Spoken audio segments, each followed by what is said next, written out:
குறைத்ததால் ஆத்திரம், நாய்களை துரத்திய ஒற்றை காட்டு யானை. கோவையில் புண்ணாக்கு மூட்டையை ஃபுட்பால் ஆடிச் சென்ற சிசிடிவி காட்சிகள்.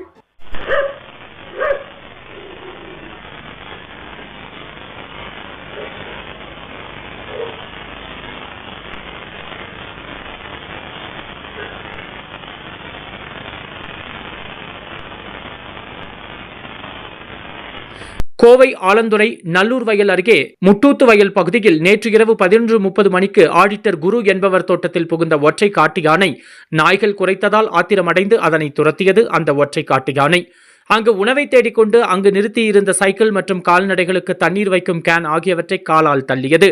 பின்னர் அங்கிருந்த புண்ணாக்கு மூட்டையை காலால் தள்ளி புண்ணாக்கை வீசிச் சென்று இதை பற்றி வனத்துறையினர் தகவல் தெரிவிக்கப்பட்டது. விரைந்து வந்த வனத்துறை அதிகாரிகள் யானையை வனப்பகுதிக்குள் அனுப்பி வைத்தனர். வைல்ட் லைஃப் வால்பாறைக்காக நமது செய்தியாளர் நேசராஜ்.